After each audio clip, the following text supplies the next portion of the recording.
আসসালামু আলাইকুম। কেমন আছেন সবাই? আশা করি মহান আল্লাহ তাআলার দয়ায় সকলে ভালো আছেন, আর আপনাদের দোয়ায় আর আল্লাহর দয়ায় আমরাও ভালো আছি। শুভ সকাল। এখন বাজছে সকাল 9:30টার মতো। আমি ছেলের টিফিন প্যাকিং করছি। আগে টিফিন প্যাকিং করে রেডি করব, তারপরে ছেলেকে গোসল করিয়ে রেডি করব। তো টিফিনে আজকে কি দিচ্ছি সেটাই আপনাদের সঙ্গে শেয়ার করতে চলে এলাম। আজকের টিফিনটা কিন্তু একদম অন্যরকম। আজকের টিফিনে একদম অন্যরকম খাবার দিলাম। রোজ টিফিনে পুরি দিই, লুচি দিই, তারপরে রুটি দিই, পরোটা দিই, কিছু একটা দিই। আজকে কিন্তু মুড়ি দিয়েছি, তার সঙ্গে নারকেল দিয়েছি, ঝালমুড়ির মতো বানিয়ে দিয়েছি। আসলে পেঁয়াজ লঙ্কা দিলেও খেতে পারবে না, সেই জন্য আর কি ঝালমুড়ির মতো বানিয়ে ওই চানাচুর তেল দিয়ে মাখিয়ে দিয়েছি। এই যে আরিয়ান রেডি করব, তো বদমাইশি দুষ্টুমি শুরু হয়ে গেছে। আর এই যে আমি পানি গরম করে নিয়েছি। ছেলেকে যতই ডাকি ছেলে সেই এই দিক ওই দিক ঘুরিয়েই বেড়ায়।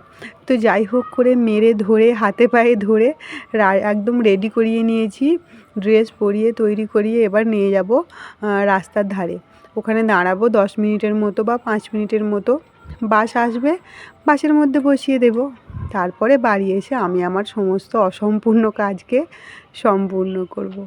অসম্পূর্ণ কাজ মানে রান্না বান্না, ঘর গোছানো, কাপড় জামা কাচা, গোসল করা, এই কাজগুলি একটা হাউসওয়াইফের যা কাজ থাকে সারাদিন, সেটা আমারও সেই কাজই করব। আজকের আকাশটা দেখুন, খুব সুন্দর না? দারুণ লাগছে, একদম নীল আকাশ। এই দেখুন আরিয়ানের দুষ্টুমি দেখেছেন? আর বাপরে, বাস আসতে দেখে ছেলে তো নিজেই গলায় বোতল ঝুলিয়ে নিল, পিঠে ব্যাগ নিয়ে নিল। আমাকে তো ওর আর দরকারই নেই।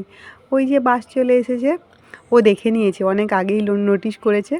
তো ও আসলে মানে আগ্রহী থাকে কখন বাস আসবে, কখন স্কুলে যাব, একটু মাস্তি হবে, মজা হবে, বন্ধুদের সঙ্গে দেখা হবে, টিফিন খাওয়া হবে, অনেক ব্যাপার আছে বলুন তো। আমাদেরও এরকমই মনে হতো। এত ছোটোবেলায় স্কুলে গেছি নাকি সেটা মনে নেই।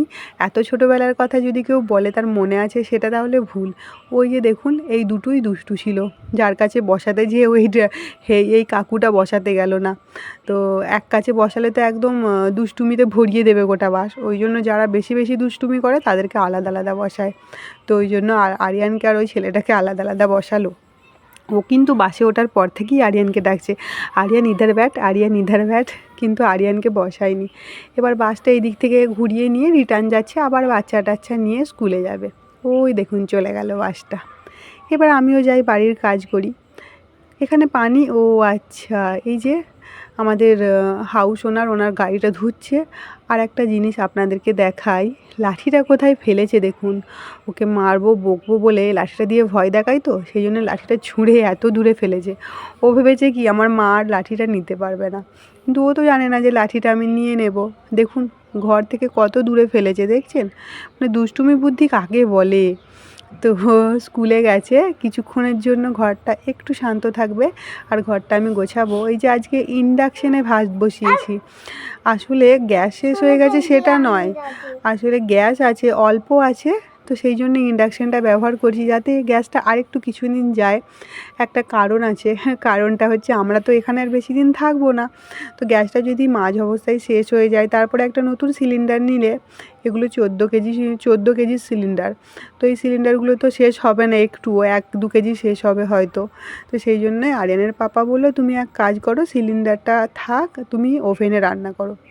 ঠিক আছে রান্না করব, কিন্তু ওভেনে রান্নার একটা সমস্যা, প্রচুর মানে কারেন্ট না থাকলে কি সর্বনাশ হবে বলুন তো। আসলে যেটা ভয় করি সেটাই হয়। কিছুক্ষণ পরে কিন্তু কারেন্ট চলে গিয়েছিল। আর সে কি অসুবিধা কি বলবো। গ্যাস যদি না থাকে, যেই মানুষদের, তারা তো সারাদিন না খেয়ে কাটাবে। কারেন্ট কখন এসেছিল? 2টো না 2:30টার সময় এসেছিল জানেন।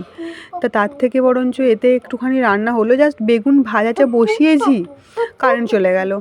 যায় না, সোমবার দিনে সারাদিন যায়। হয়তো কিছু প্রবলেম হয়েছিল, কিন্তু একটা ভয়ে ভয়ে থাকতে হয় না? সেই যখন দেখবেন আপনি যেটা নিয়ে ভয় খাবেন সেটাই কাণ্ডটাই ঘটবে। আমি মনে মনে ভাবছিলাম কারেন্টটা যাবে, কারেন্টটা কখন যাবে। ও বাবা, চলেই গেল। আর ব্যাকগ্রাউন্ডে কিন্তু একটা সুন্দর আওয়াজ আসছে ছোটো গাড়ি করে আমার ছেলের, তো ওটা প্লিজ একটু অ্যাভয়েড করার চেষ্টা করবেন। ও আমাকে ছাড়া তো থাকবে না, তো ওকে কোথায় রাখবো বলুন তো, একা থাকি না, এদিক ওদিক ছাড়তেও ভয় লাগে, ওই জন্য সঙ্গে রাখি। আর ও ওর মতো করে খেলা করছে, হয়তো একটু আওয়াজ আসতে পারে, তো প্লিজ একটু অ্যাভয়েড করবেন। আর এই যে বেগুন ভাজা বসিয়ে দিয়েছি, বেগুন ভাজা আর সয়াবিন আলুর তরকারি, আজকের তরকারি এটাই। আরিয়ান তো খুব ভালোবাসে, আরিয়ান ভাবে ওটা মাংস, সয়াবিনটা মাংস মনে করে আরিয়ান খেয়ে নেয়। আরিয়ানের কোনো অসুবিধা হয় না, আরিয়ানের পাপাও খেতে ভালোবাসে, আমিও ভালোবাসি, আমাদের সয়াবিন বেশ ভালোই লাগে। কিন্তু আমার বাপের বাড়িতে, আমার শ্বশুর বাড়িতে সয়াবিন বেশ মানে এতটা চলে না, মোটামুটি অবস্থায় চলাচল করে। কিছু কিছু মানুষ খায় আর কিছু কিছু মানুষ খায় না। আসলে যারা মাংসের স্বাদ বুঝেছে, যেই জীব সেই জীব কি আর সয়াবিন খায়? আর আমার ছেলে এখানে মাংস পায় আলে কালে। তো দেখলেন, যেই ভয়টা করছিলাম কারেন্ট চলে গেছে, সেই ভয়টাই হলো। কারেন্ট চলে গেছে, আবার গ্যাসে রান্না করলাম, গ্যাসের মধ্যে রান্নাটা অন্ধকার ছিল তো ঘরটা, তো দেখাতে পারিনি। সয়াবিনের রান্না আর কি দেখাবো, তো সয়াবিন রান্না একদম কষা কষা মাখা মাখা, আর খেতে খুব সুন্দর হয়েছিল, দারুণ হয়েছিল। তো রান্নাঘরও গুছিয়ে নিয়েছি, বাসন কোসনও ধুয়ে নিয়েছি, আর গোসল নিজে করে আমার জামা কাপড়, বরের, ছেলের সবার জামা কাপড় সুন্দর করে ধুয়ে রোদে শুকাতে দিয়ে দিয়েছি। আর যা রোদ, মানুষকে দিলেও শুকিয়ে যাবে। রাস্তায় এসে বসেছিলাম, ওই যে বাস চলে এসেছে, এবার আমার সোনামণি চলে এসেছে বাড়ি। তো আমি কিন্তু পরে ভয়েস দিই, সেই সময় ভয়েস দিয়ে ভিডিও বানাতে আমি পারি না, মানুষজন থাকে তো আমার লজ্জা করে, ওই জন্য আর কি। তো এই যে বাস চলে এসেছে, এবার ছেলে আসবে, ছেলের দুষ্টুমি, ঘর নোংরা, বদমাইশি, অনেক কিছু এবার শুরু হবে। তো শুরু হোক, তবুও ছেলে আসুক বাড়িতে, তাই না? তো এই যে মহারাজা চলে এসেছে, আর বন্ধু বান্ধবীদের কমপ্লেন, আরিয়ান মাস্তি করে, আরিয়ান মাস্তি করে, ওরাও মাস্তি করে। আমি তো দুদিন স্কুলে গেলাম, দেখলাম আরিয়ানের সঙ্গে ওরা একদম সেমভাবে পাল্লা দেয়, কিন্তু আরিয়ান কারুর জন্যে চুগলি করে না, এটা আরিয়ানের ছোট্টবেলা থেকে স্বভাব। আরিয়ান কারুর জন্যে কোনো কিচ্ছু বাড়িতে এসে বলে না। আর ওরা কি, আরিয়ান একটু দুষ্টুমি করে, কিন্তু ওরাও করে, সেটা ওরা বলে, আমি তো নিজের চোখে দেখেছি, তাই আর আমি বিশ্বাস করি না আমার ছেলে একাই দুষ্টুমি করে। সবাই করে, সবাই বদমাইশি করে। আর যতক্ষণ ওকে আমি খেলতে দেখেছি, ধরুন আধ ঘন্টা 1 ঘন্টার মতো, ততক্ষণের মধ্যেও একটা বাচ্চাকেও আমি ওকে মারতে দেখিনি। তাহলে যে কেন বলে মারে মারে, হয়তো ওরা প্রথমে ওকে আঘাত করে, প্রথমে ওকে জ্বালায়, সেই জন্য রাগের টানে ওরা এক দোঘা দিয়ে দেয়। সেটা তো ধরলে হবে না, প্রথমে কে দোষ করেছে সেটা তো দেখতে হবে বলুন। বাসটাকে বাই বাই করে দিল। ও আমার ভিডিওটা দেখছে আর পাশে বসে বসে হাসছে, নিজেকে দেখতে পাচ্ছে তো, তো ওই জন্য হাসছে। আর ছুটছে দেখছেন, এক ছুটে একদম রুমে পৌঁছে যাবে, আমি এখানে, ওর রুমে। আর এত দুষ্টুমি বুদ্ধি দেখুন, রাস্তায় পানি ফেলছে, আমাকে বলছে তুমি পিচল খেয়ে এইভাবে পড়ে যাবে, ওই জন্য আমি রাস্তায় পানি দিচ্ছি। আমি তো পিছল খাবো না, আমি তো দেখে নিয়েছি, তা আমি কেমন করে পিছল খাবো সেটাও আবার আমাকে দেখাবে। দাঁড়ান, এই দেখুন আমি এইভাবে পিছল খেয়ে পড়ে যাব, আর ও সেটা দাঁড়িয়ে দাঁড়িয়ে দেখবে। ছোট বলে বলছে, বড় হলে ছুটে যেয়ে হয়তো ধরবে। এখন ওর পাপা যদি এমনি মজা করে বলে তোর মাকে মারবো, তো পাপাকে এত মার দেয়, এত বকা দেয়, এত ঝগড়া করে, পাপা আর ছেলের খুনসুটি সারা দিন লেগে থাকে। মনে হয় যেন পাপা আর ছেলে নয়, দুটো বন্ধু। মানে এমন ব্যবহার, সুন্দর ব্যবহার, এই ব্যবহারটা যদি সারা জীবন থাকে সেটাই ভালো, তাই না? বয়স হলে লজ্জা চলে আসবে, আর এরকম করবে না।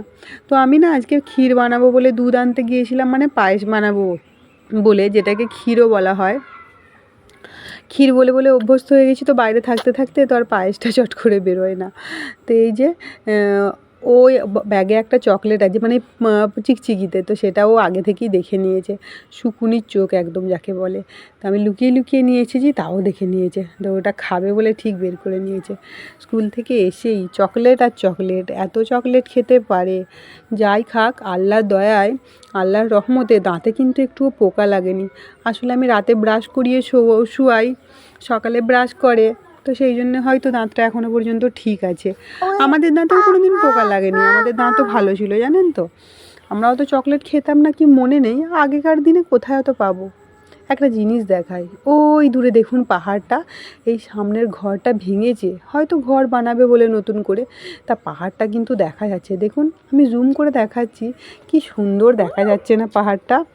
বাপরে, তার একটা পাহাড়, তার পিছনে আবার একটা পাহাড়, তার পাশে পাহাড়, মানে পাহাড়ের উপরে আমরা আছি যে সেটা বোঝা যাচ্ছে। দেখুন এখান থেকে পুরো পাহাড়ের উপরটা দেখা যাচ্ছে, তা আমরা পাহাড়ের উপরেই আছি বলুন। তো এই জন্যই এখানে জিনিসপত্রর অত দাম, জানেন তো। আরিয়ানের ভাত রেডি, সয়াবিনের তরকারি, একটা আন্ডা বয়েল আর ভাত, এই হচ্ছে আমার ছেলের আজকের তরকারি আর ভাত। রাত্রেবেলায় ওকে বেগুন ভাজা দেবো, এখন দেবো না। তো টিফিন ভালো করে নিয়ে যাই, নিচে কিন্তু গ্লাস আছে, গ্লাসের উপরে থালাটা বসিয়েছি, একদম কেরামতি করে নিয়ে যাচ্ছি, ধরাম করে উল্টে পড়লেই হয়ে গেল। গোটা ঘর তো নোংরা হবেই, ভাতও নষ্ট, তরকারিও নষ্ট। ডিমটা কুড়িয়ে ধুয়ে খাওয়ানো যাবে, ঘর পরিষ্কার, ভাত আর তরকারি তো নেওয়া যাবে না। তো ওকে ডাকি এবার, মহারাজাকে একটু ডেকে ডেকে বলি, আয় খাবি, আয় খাবি, আয়। মহারাজার মন হলে মহারাজা আসবে, খাবে, আর খাওয়া হয়ে গেলে আবার ঘুম পাড়ানোর কাজ করতে হবে। ঘুম পাড়াতে তাও আবার যুদ্ধ করার সমান, ঘুমোবো না, এই করবো না। এই দেখুন ঘুমিয়ে গেছে, যুদ্ধ করতে করতে ক্লান্ত হয়ে ঘুমিয়ে গেছে। আর আমি এইদিকে সেই সুযোগে এসে ক্ষীরটা বসিয়ে দিয়েছি, আচ্ছা দূর, পায়েসটা বসিয়ে দিয়েছি। তো এই যে পায়েস আমার হয়েই গেছে, আর বেশিক্ষণ নয়, আর 5 মিনিট ফোটাবো, ব্যাস তাহলেই হয়ে যাবে। ড্রাই ফ্রুটস দিয়ে দিয়েছি, কাজু দিয়েছি, নারকেল দিয়েছি, কিশমিশ দিয়েছি, খেজুর দিয়েছি, তারপরে খাস চাল দিয়ে দুধ দিয়ে বানিয়ে নিয়েছি। এতে কিন্তু একটুও পানি দিইনি, হ্যাঁ, আর গুঁড়ো দুধও দিয়েছি 1 প্যাকেট, যাতে টেস্টটা আরেকটু বেশি হয়। সেই জন্য অনেক দিন ধরেই খেতে ইচ্ছা করছিল, আর এখানে তো কেউ বানিয়ে দেওয়ার নেই, না মা আছে না শাশুড়ি মা আছে, বানাতে গেলে নিজেকেই বানাতে হবে, নিজেকেই খেতে হবে। তো সেই জন্য নিজেই বানিয়ে নিলাম। আর সন্ধে হয়ে গেছে, ছেলেকে পড়তেও বসিয়ে দিয়েছিলাম। ছেলের দুষ্টুমিটা দেখুন, ওর পাপা সেই জেলি স্কুল থেকে জেলি দিয়েছিল, সেটা পড়ে গিয়েছিল, তো ওর পাপাকে আনতে বলেছিলাম, তো পাপা এনেছে, মিথ্যা করে বলছে যে না আনিনি, ভুলে গেছি। তো সেই শুনে ওর অভিমানে কান্না, ছুটে চলে এলো কান্না করতে করতে, কিন্তু ওর পাপা এনেছে। পাপা বলে কথা, ছেলে কেঁদেছে, পাপা কি ভোলে, কিন্তু বাটারফ্লাই শেপে এনেছে। ওর একটা সেই লম্বা লম্বা যেটা শেপে থাকে, সেই লম্বা শেপে যায়, কিন্তু পাপা এনেছে বাটারফ্লাই শেপে। দেখতে কি দারুণ লাগছে দেখুন, কালার, কতগুলো কালার আছে একসঙ্গে।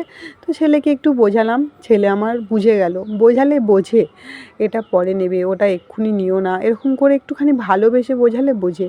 আর যদি একটু বেশি রাগ দেখাই, এটা নেওয়া হবে না, ওটা নেওয়া হবে না, এরকম করে যদি চেঁচাই, তাহলে ও কিন্তু আরও জিদ্দি হয়ে যায়। এই যে একটা ফুটিও নিয়ে এসেছে, ফুটিটা রেখে দেবো, পরে খাবে। আর বাটারফ্লাইটা এখন খেয়ে নেবে। পড়তে বসেছিল, পড়ার বই ছেড়ে দিয়ে এখন খাওয়া খাইর ধান্দা।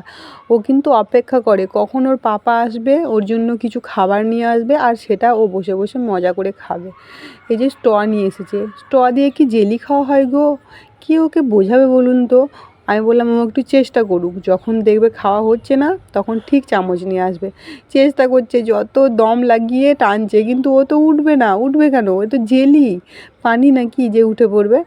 তো আবার যাচ্ছে, ওর কোনো ক্লান্তি নেই। এই দেখুন আবার যাচ্ছে যে চামচ আনতে, আর ওটার মধ্যে একটু দুধ ছিল, সেই জন্য ওর পাপাকে কেমন রাগ দেখাতে দেখাতে যাবে দেখুন। বাপরে বাপ, এই দেখুন ছুট। বই এখানে খোলা আছে, আমি এখানে বাংলাটাও পড়াই। আজকের ভিডিওটা এই পর্যন্তই। সকলে ভালো থাকবেন, সুস্থ থাকবেন, দেখা হবে পরের একটি নতুন ভিডিওতে। ততক্ষণের জন্য খুদা হাফিজ। কোথা ফিস আমি